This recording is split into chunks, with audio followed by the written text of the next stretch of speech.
Spécial Cap-Vert dans cette deuxième partie de l'émission. Un accord entre le Cap-Vert et le Portugal a été signé. Vous verrez que le Cap-Vert fonde beaucoup d'espoir sur les jeunes, les U19 et les U20.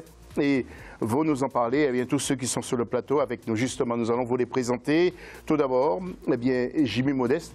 Anthony Modeste, qu'est-ce qu'il a, vous? Anthony Modeste, on va dire, c'est un cousin éloigné. Il est de la Martinique et ma mère, en fait, est de la Guadeloupe.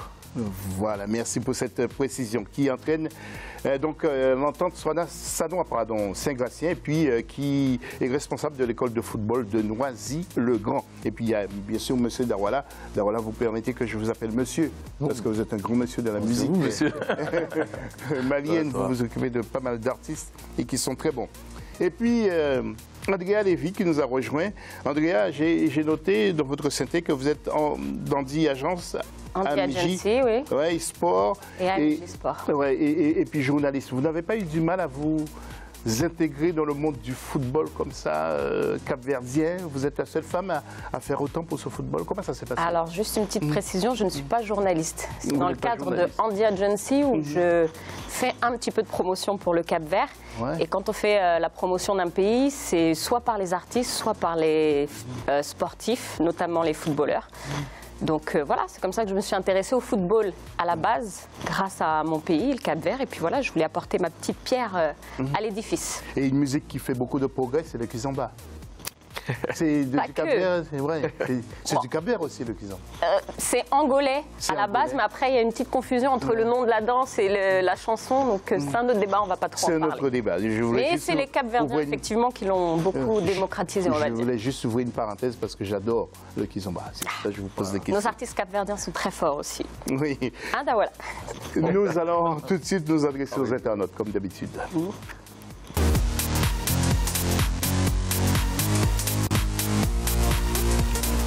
Qui remportera selon vous la finale de la Ligue des Champions 2019 Zone Afrique? Bien entendu, vos réactions sur Facebook Africa24 TV et sur le hashtag Africa24.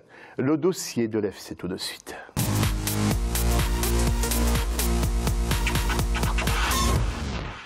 Et nous allons d'abord faire un point sur le football capverdien avec la rédaction et après nous verrons quelles sont justement les évolutions dans ce football capverdien justement qui a marqué les esprits pendant une CAN.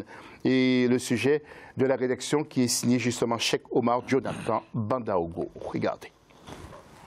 Après avoir perdu le tout premier match de son histoire contre l'Angola en 1978, l'équipe nationale de football du Cap-Vert s'engage pour la première fois dans les éliminatoires d'une CAN en 1992. Mais elle ne participera à une phase finale de Coupe d'Afrique des Nations qu'en 2013. Cette même année, elle atteint les quarts de finale où elle s'incline face au Ghana. En 2015, elle y participe à nouveau, mais ne franchira pas le cap du premier tour. Sans aucune participation à une phase finale de Coupe du Monde, le Cap-Vert a participé néanmoins à la Coupe Amilcar Cabral, qui regroupe des pays de la sous-région ouest-africaine. Avec 3 finales disputées, le pays remporte celle de 2000 et en a occupé la deuxième place à 2 reprises. Au plan national, le pays ne dispose que d'un championnat amateur, avec pour conséquence une équipe nationale constituée de joueurs venant d'Europe. Oui, alors, Jimmy, je m'adresse à vous tout d'abord. Pourquoi le football capverdien a été freiné à un certain moment? Vous qui avez joué avec la sélection, vous connaissez très bien ce football-là. Je pense parce qu'on avait beaucoup de joueurs aux 4 coins du monde et qu'il a fallu des personnes comme Andrea pour rassembler tout le monde, constituer une bonne équipe. Et là, je pense qu'on est sur le bon chemin. On a fait une première CAN très honorable pour le pays. Et je pense que dans les années à venir, il faudra compter sur le football capverdien et pourquoi pas une qualification un jour pour une phase finale de Coupe du Monde. Tout est possible. Andrea, tout le monde est mobilisé aujourd'hui justement pour attirer ces jeunes vers la sélection? Absolument. La fédération fait un beau travail dans ce sens-là. Ils peuvent compter aussi sur les jeunes de la diaspora. Donc, vous savez qu'il y a plus de Capverdiens déjà dans la diaspora qu'au Cap-Vert même. Et du coup, que ce soit les Capverdiens en Hollande, en France, au Portugal, nous, à chaque fois qu'on voit qu'il y a des talents, hop, on se signale au niveau de la fédération. Et eux aussi, ils ont leur scout un petit peu partout. Et du coup, ils font ce travail-là, de les appeler pour pouvoir après intégrer, pourquoi pas, la sélection A. Nous allons demander à Darawala qu'est-ce qu'il pense après. Regardez les jeunes Cap-Verdiens qui rencontraient les jeunes Portugais, leur arrivée sur le terrain et puis les hymnes. Justement, je vous laisse regarder et écouter.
Des images signées Andrea Lévy. Darawala, les Cap-Verdiens plus malins que d'autres pays, justement africains, les Cap-Verdiens qui vont chercher leurs enfants là où ils sont. Je pense que moi, ils sont en progression déjà. J'ai eu la chance d'aller là-bas, de pouvoir voir l'évolution des jeunes, de voir aussi l'équipe nationale et de suivre aussi quelques joueurs comme Rodriguez, que je suis un peu partout, qui sont au Portugal, que ce soit en Turquie. Et je vois une grosse progression. Et ce que je vois, c'est vrai qu'ils sont limitrophes avec le Portugal et c'est en Afrique.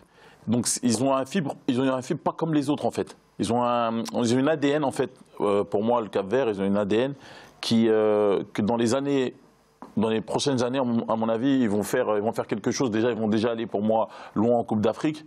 Et je pense que là, ils sont qu'en progression parce que, comme j'ai dit, le plus important, c'est de mettre en vérité les fondations. Et les fondations, c'est la fédération. Donc moi, j'ai eu la chance d'être invité aussi grâce au président de la fédération, Marius. Voilà, c'était Marius ce temps-là. Ça fait plus de 5 ans, je crois, c'est ça. 4-5 ans. 4-5 ans, voilà. Et je vois qu'ils sont qu'en progression. Et comme j'ai dit, ils ont un ADN. Les requins bleus, pour moi, ils sont en progression.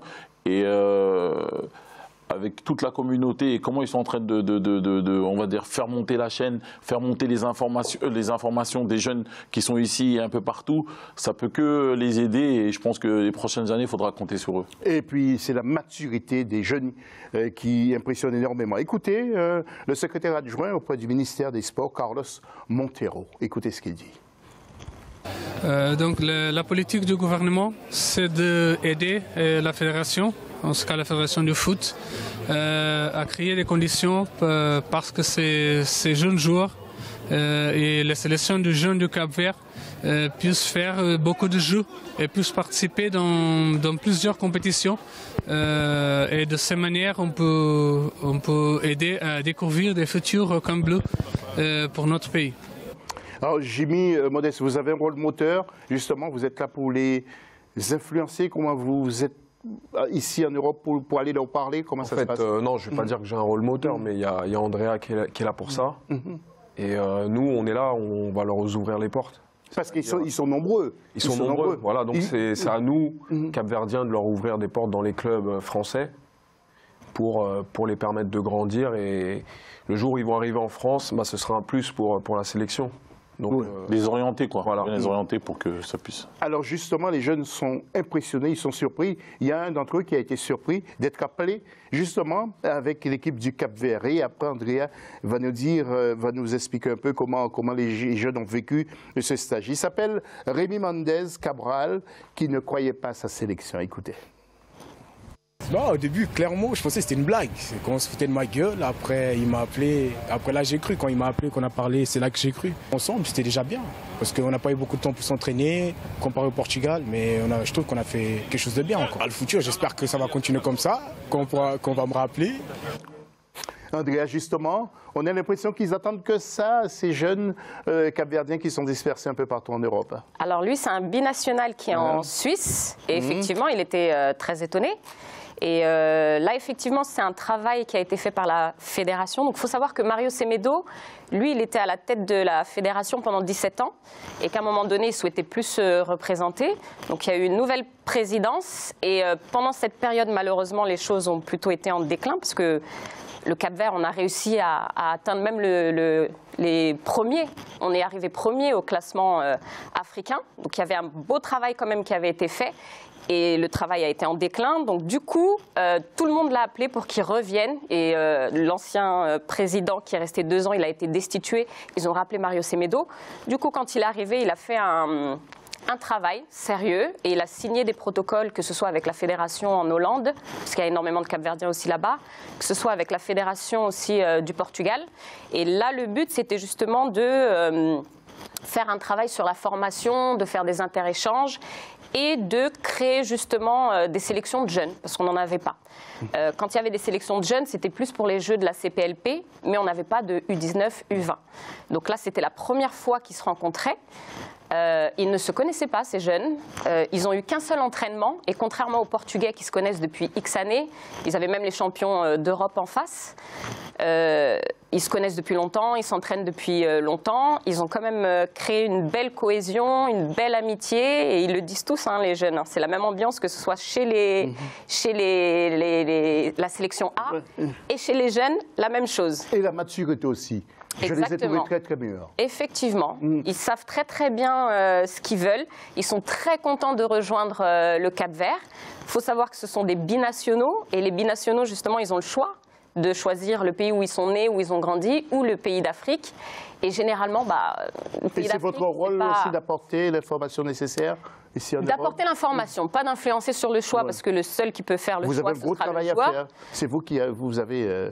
On essaie de leur dire comment ça se passe un petit peu au Cap-Vert, de leur montrer un petit peu l'évolution qu'il peut y avoir. Il y a des personnes comme Pape Diouf, hein, c'est un grand monsieur du football qui lui-même a été au Cap-Vert, on l'a emmené, il a adoré et il a dit le Cap-Vert, si vous vous débrouillez bien, dans quelques années, ce sera un vivier du football africain.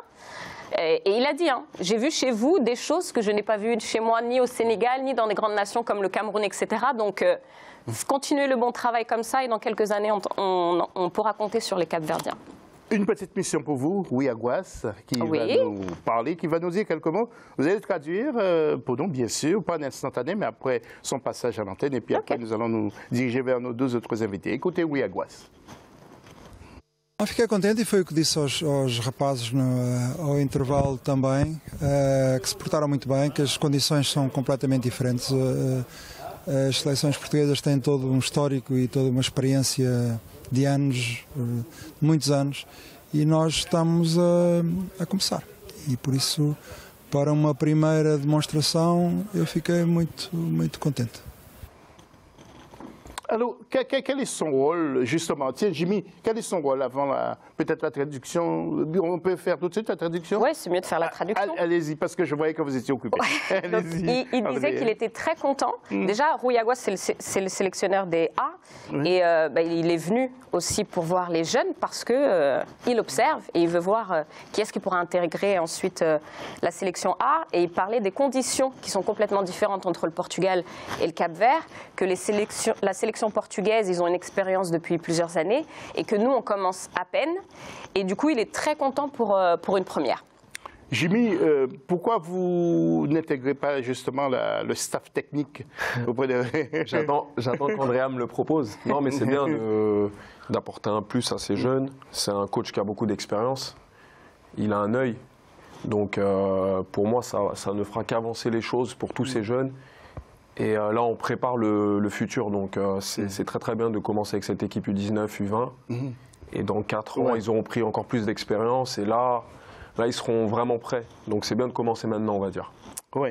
Alors, donc, je vous laisse regarder une petite phase de jeu. Et puis, un pénalty qui a été raté par les Portugais. Il faut dire aussi qu'il y avait beaucoup de bruit. Je vous laisse regarder. Ce sont des images que nous allons commenter justement ensemble.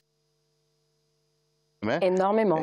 Ouais. Les conditions météo n'étaient pas faciles. Hein. Ouais, et puis le pénalty qui a été accordé aux jeunes Portugais, mais ce pénalty a été raté donc par nos... Pardon, vous disiez? Le score? On a perdu 3-0, mais ils ont fait un très bon match. Ouais, le gardien a fait un bon arrêt. Hein. Ouais, c'est Marcio Rosa qui joue au Portugal, lui. Ouais. Alors, il y a une histoire de bisoutage aussi. Vous avez tout filmé. Hein. Ah bah oui. Regardez. Eh oui.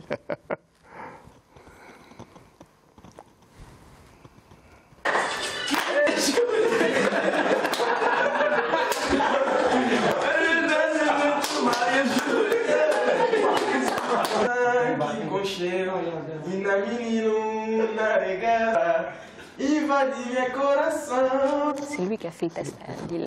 Voilà quelques commentaires d'Awala. Ouais, je trouve que c'est bien, c'est beau. Et on voit que les Cap-Verdiens sont fiers de leur équipe et surtout d'intégrer. On voit le jeune, quand il parlait tout à l'heure, qui disait putain, je suis super content de pouvoir intégrer mon équipe nationale en U20, U17.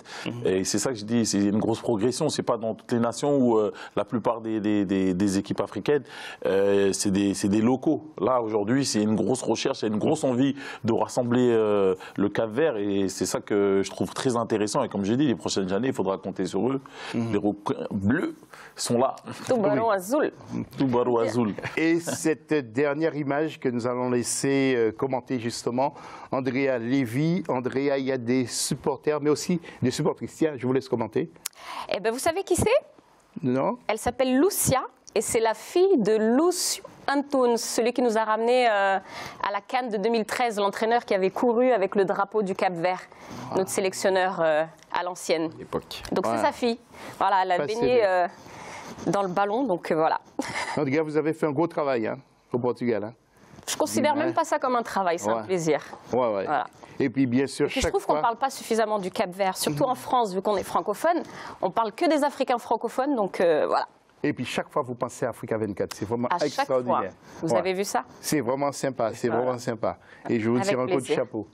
Avec plaisir. Voilà, bien, merci Andrea d'être venue. De rien. Vous nous attendez pour la fin de l'émission. Bien sûr, vous allez nous quitter. Et puis, bien entendu, Jimmy Modeste et de voilà. Reste avec nous sur le plateau. Merci José. On va marquer une nouvelle pause. À tout à l'heure pour la troisième et dernière partie.